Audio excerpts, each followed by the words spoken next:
அனைவருக்கும் இனிய காலை வணக்கம். இன்று நூல் வெளியிடும் 3 இளைஞர்களுக்கு என்னுடைய வாழ்த்துக்களை தெரிவித்துக் கொள்கிறேன். நான் ஏன் சொன்னால் குகன் பிரசாத் கவிதை நான் படிக்கலை, பட் தம்பி இளமையாக இருப்பதனால கவிதை இளமையாக இருக்குன்னு. ஆனால் 2 பேர் நம்ம மயிலன் ஐயாவும் கேபி ராமலிங்க ஐயாவும் கவிதை 2 படிச்சிருக்கேன். உண்மையாக ரொம்ப இளமையாக இருக்காங்க. அவங்க ஒரு அனுபவத்தை பிழிஞ்சி கவிதையாக கொடுத்துருக்காங்க. நான் அந்த அறிமுகம் ஐயா கேபி ராமலிங்க ஐயாவோட அறிமுகப்படுத்த போகிறேன்.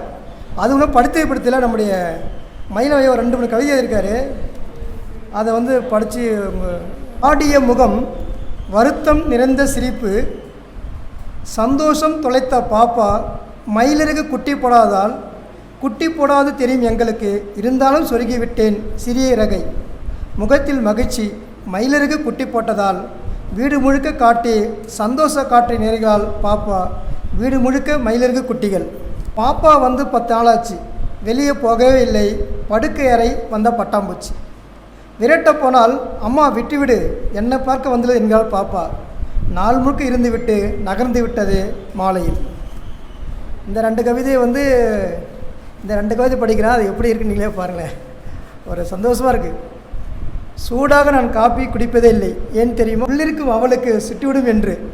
கவிதை நண்பா, நான் ஏன் தினமும் முகம் அடிக்கிறேன் தெரியுமா, அவள் முத்தமிடும் போது முடி குத்து வென்றுதான்.